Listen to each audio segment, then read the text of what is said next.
Hello guys, and we're here today with another very interesting deck profile. We're here today with some DDDs, yes, some DDDs.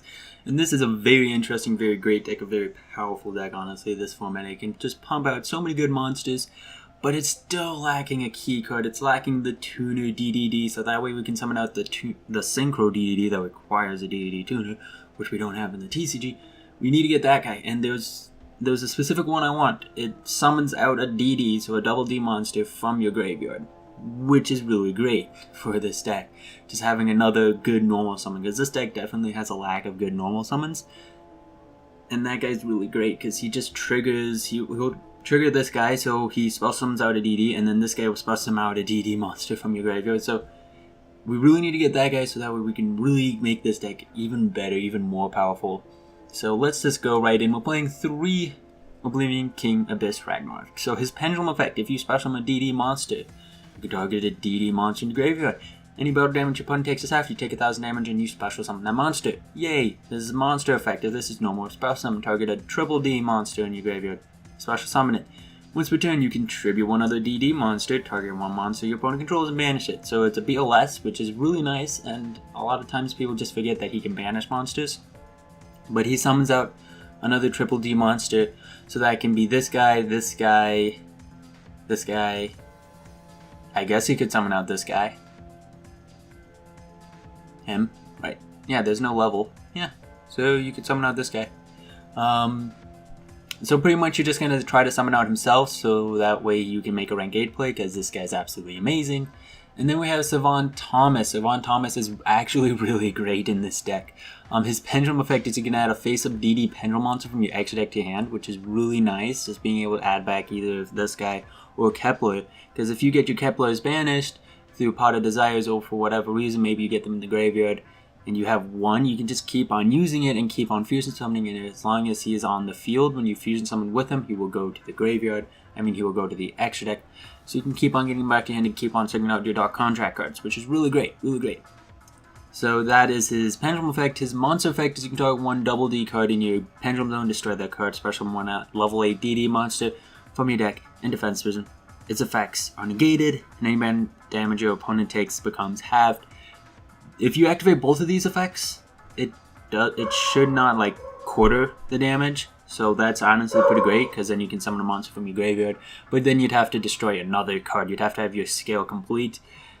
Now, I do want to mention that this guy has a 10 scale, this guy has a 6 scale, and this guy has a 5 scale. You can set a 10-5 or a 6-10 scale and be able to summon out this guy from your extra deck, which is honestly pretty great. If you actually get out your scale, you don't really even think about Pendulum summoning in this deck, but when you do, it can be really great, because it's just like, oh, I get to specimen out a triple D monster from my graveyard.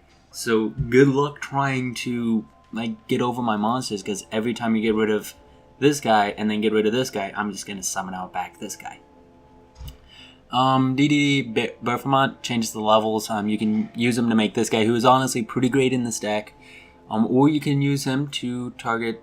Can he target himself? Except himself. Except even other copies of himself. So you have to target another monster, and if you can make them level 8, which sometimes helps, being able to make a rank 8 play with one of these guys or the whatnot. But yeah, definitely very good. Mathematician just need another good normal summon, and he is a good normal summon. Just being able to send your Necro Slime or your Swirl Slime to the graveyard is very, very great. Double Maxi for more consistency. Swirl Slime allows you to fusion some from your hand. You can banish this card from your graveyard to special summon one double D monster. Triple D monsters are considered double D monsters, FYI, from your hand. So you fusion summon with him, you can summon out this guy, and then that guy will summon out the monster you fusion summon with. So you really, if you open up with 2 of these guys and 1 of this guy, you can make a rank 8 play, which is really insane. And then Necro Slime allows you to banish himself from the graveyard to summon out a fusion monster. So that can be this guy, that can be Oracle. So you can fusion summon with Soul Slime and Necro Slime, summon out Dark, and then make another Dark, and then you can make a big guy.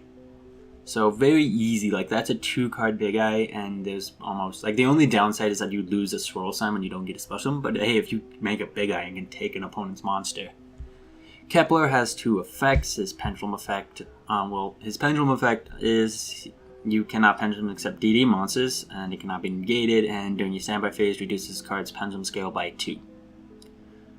And its monster effect is you can, when it's normal spell summoned, target one DD card you control, return to hand, or add one Dark Contract card from your deck to hand. You're pretty much always going to activate the second effect to add a Dark Contract. So that's pretty great because this card searches out your monsters. So you have 6 searchers for your monsters, and this guy fusion summons, and this guy can pop cards. Triple Allure because everybody here is dark except for Maxis and Mathematician. 1 for 1 because Kepler is level 1, so it's Necro Slime, but why would you summon out Necro Slime? Transmodify. Transmodify is actually a pretty interesting card in this deck because it allows you to take a monster, send it to the graveyard, and then summon out the same type and attribute monster but 1 level higher. So this guy's level 7, so you could get rid of him and summon out either Thomas or summon out Abyss King Ragnarok. If you summon out Abyss King Ragnarok, you can then activate his effect to summon back out Dark. So pretty much just deck things, and you don't have as big of a downside. It's honestly pretty great. I'd much rather play Chicken Game in this deck. I really loved playing this deck with Chicken Game, because it'd be like, oh, I'm going to take 1,000 damage, and then I can't take any more damage. Yay! So I really enjoyed Chicken Game, especially when you could make Dark, and then you just kept on gaining life, and was like, alright, Chicken Game has no downside, Chicken Game has no downside. I miss Chicken Game. It was such a balanced card, guys. Such a balanced card. Anyways, so Transmodify, very, very great. Besides that, though, yeah, that's like the only thing you can really get rid of in this deck to summon out another monster. I mean, you could get rid of Kepler to summon out Swirl Slime, but you can't use his effect if he's on the field. Pot of Desire is at 2, so we can draw a whole bunch of cards. Foolish Burial, of course, so we can send our slimes. Twin Twister, because back row can be annoying. Dark Law, Master Change 2nd is in this deck because everybody here is dark. It allows you to put cards in your graveyard, and practically almost every card is okay to have in your graveyard. Because just like this guy can summon out any of your double D monsters. Of course, the slimes are great, and just there's no downside. And honestly, sometimes it's really awful when you summon Savant Kempler and they just attack into it. He has 0 attack. So having this card is actually pretty great, and Dark Law can just shut down decks. It's just, you can just destroy decks, especially Pendulum decks, because then they just lose cards and they get banished, and that just makes things even harder for them. And it just works even better if you do have back row. So Dark Contracts, like I said, this guy searches, this guy fusion summons. You can banish cards from your graveyard if you summon a DD monster. And you take 1,000 during your standby phase, and this guy can ditch a DD card to destroy a card, and all Fiend type monsters gain 1,000 attack during your opponent's turn. Take 1,000 damage during your turn. So this card is actually pretty interesting because 1, it can destroy cards and fill your grave, and 2, you can just flip it and then be like, oh, I have a 38 beater, and you can activate it during the damage step. You can do that, so that's actually pretty strong. That's actually really great because if they summon out something and like, oh, I'm gonna attack over. Nope, 38. Have fun with that. No, I only play 1 because it just, if you have too many, you can kind of clog. You really want to see more of your monsters, and seeing too many Dark Contracts can be a little bit annoying. Because, I mean, even if you see Dark Contract with the gate, if this is the only way you can get a monster and your opponent gets rid of it, that really sucks, because that means you really only have 1 monster in your hand, and it just can be really annoying. So I decided to only play 1. We have Eradicator, Epidemic Virus, just tribute a monster with 2,500 or more attack, 1 dark monster. 2 spell traps, and then your opponent get rid of them. They do get rid of pendulums in the pendulum zone, and it allows you to see your opponent's hand, and it allows you to see what your opponent draws into for the next 3 turns. So this is very great. This is honestly really great to get rid of cards like Twin Twister, so if they draw into him, they don't get the chance to use that card. And this is overall really nice. And then we have Vanity's Emptiness, just kind of simple. Gozen and Rivalry. Again, all these guys are dark fiend type monsters, so there's no downside to this, and just having these cards on the field can really make your opponent cringe. It can, honestly. It's just flipping these cards face up, and it's like, alright, you have to choose something. And once you see the extra deck, they'll be like, oh yeah, game. So anyways, into the extra deck. So we have DDD Oblivion King Caesar Ragnarok. So he's level 10, kinda sucks, if only it was level 8. When he attacks, when an attack is declared involving this card, you can target one of the DD or Dark Contract card you control, return to hand, and if you do, equip on face on monster opponent controls, and this card gains attack, equal to combined original attack on monster equipped to this effect. So he's a relinquish, but he can have more than 1 monster equipped to him. He's 3,200. He gains the actual original attack. So he can get rid of problematic cards, equip them to him, and it's just kind of so interesting, just so strong. And I don't think he targets the monster. No, he does not. So if you attack into like Cosmo Farm Girl and target your DD card, like let's say Gate, and they chain Farm Girl, you can take the DD monster. And if I understand even correctly, you can then activate, no, not the DD monster, the Cosmo Machine. You can then activate the Cosmo Machine's effect if it's Slip Rider or if it's Dark Destroyer. Magic. So very interesting, very great card. Dark, just gain any effect that would inflict damage to you, gain that much life points instead. So instead of being burned to death by your Dark contracts, you gain life. Very, very nice. Level 7, 2800 attack. Dark Law, any card sent to your opponent's graveyard is banished. If your opponent adds a card from their deck to hand except by their draw phase, you get to banish one random card from their hand. And then this is the new card. This is the new card. So if another double D monster special summon to your side of the field, you can target a DD monster in your graveyard, special summon it. Now, this is great because it allows you to get back your darks very easily. You make this guy after you've made a dark. You want to make your darks first, so that way you have targets in your graveyard to summon out. And you can only use this effect once per turn. If this card is destroyed by battle, you can target one dark contract card in your graveyard at your hand. So he helps with cycling and getting back your stuff. And he is a triple D, so you can use him to make this guy. And then here's the rank A Kali Yuga. This guy is insane. If this guy's XZ summon does not get negated, all face-up cards on the field have their effects negated. Face-down cards cannot be activated, so this guy can't be bottomless, he can't be drenched, he can't be compulsed, at least not right away. And he has two effects. The first effect, during either player's turn, Heavy Storm the field. Detach one XYZ material first. So, again, during either player's turn, Heavy Storm the field. Yeah, this deck is heavily reliant on having our own spell and trap cards. But I mean, getting rid of your opponent's backrow, getting rid of your their scales, because like Monarchs get crushed by this if this guy gets summoned out.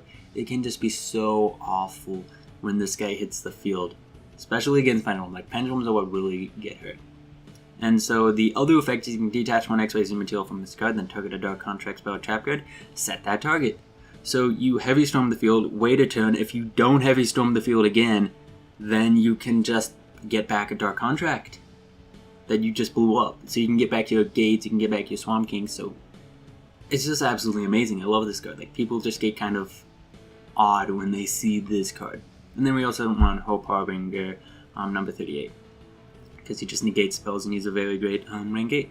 And then Big Eye, Utopia Beyond, this guy's level 6. DDD, Wave King, Caesar. He's actually a really great effect. Like, honestly, making him can be very, very nice. Detach from one XYZ material during the end of battle phase, special summon from your graveyard as many monsters destroyed this turn as possible. During your next standby phase, take 1,000 damage for each, unless you summon out Dark, in which case you gain that life instead. And if this card is sent from the field to graveyard, add one Dark Contract card from your deck to your hand. So that's a very great. It pretty much gets you 2 searches, because the first time he would be destroyed, you detach. He'll summon himself back out, and once he's destroyed again, he gets another search. You got 2 Dark Contracts, so that's very great. And then we want 1 rank 1, just in case we do get out double Kepler, which isn't that uncommon. So having Dullahan is definitely very nice because he halves your opponent's attack. He's 1200, so he's not very strong, but again, being able to have your opponent's attack is nice. And yeah, so very great. And that is it for the main and the extra deck. Very powerful deck, very powerful. Just focuses on summoning out monsters, making big fields, and even ODKing to an extent.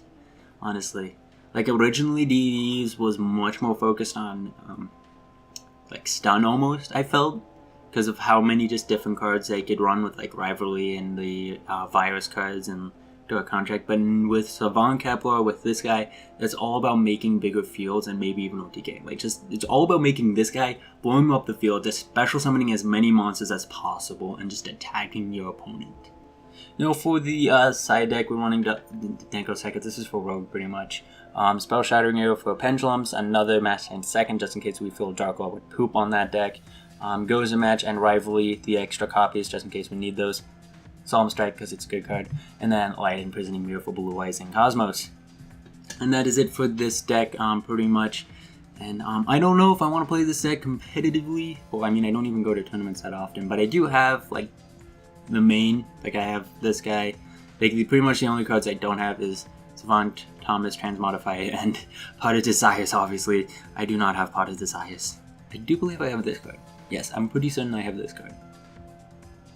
I don't know. I don't know. Well, hope you guys enjoyed this deck. If you all, don't forget to leave a like, comment, and subscribe. See you guys later. Bye.